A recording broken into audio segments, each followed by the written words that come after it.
Well, good morning again. I'm glad you came back for a second time.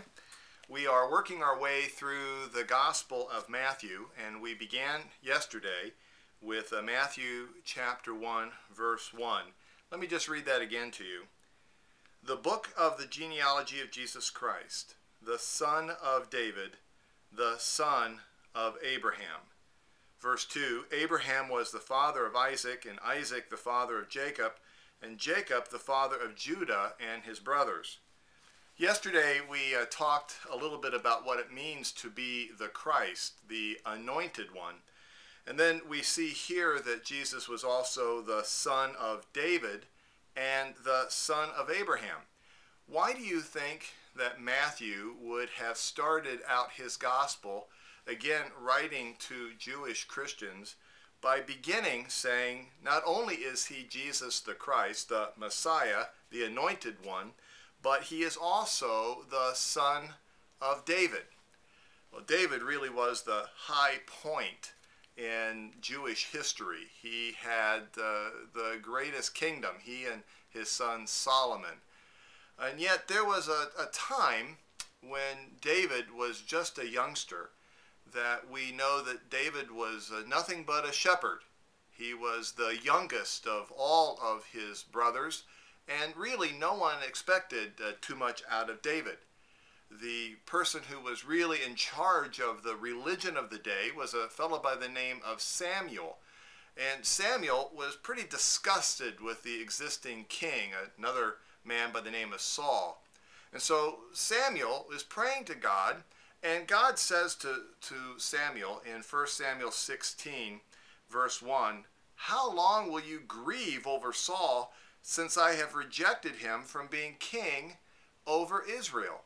And later on in chapter 16, we read that Samuel took the horn of oil and anointed him, being David, in the midst of his brothers.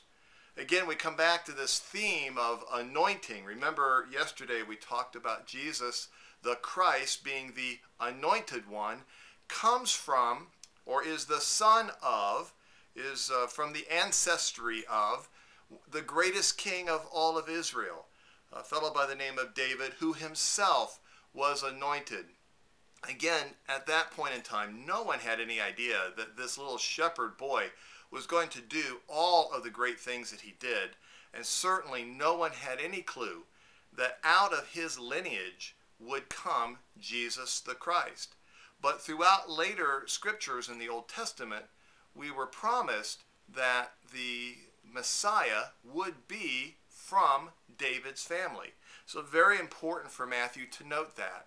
And then also for Matthew to note that he is also the son of Abraham. Remember, Abraham, being the father of the Jewish nation, was 100 years old before he became a father, before he had his own son. It never looked to him like he would ever have a family. But in Genesis chapter 15, God actually makes a covenant with Abraham. He tells Abraham that his lineage, his family, will be greater than the number of stars in the sky or the sand in the sea. God keeps his promises. He kept his promise to Abraham when it looked like Abraham would never have children. He kept his promise to Samuel and David when David apparently had no ability on his own to be king. God anointed him. God kept his promise. And from Abraham and from David, we see the progression to get to Jesus the Christ, the Messiah. What promises are there that God has made to you that you're afraid to keep? What is it that you're afraid to do for fear that God may not be working in your life?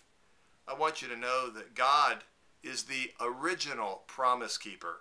And in Matthew chapter 1, verse 1, we get right from the very beginning that God kept his promise to Abraham.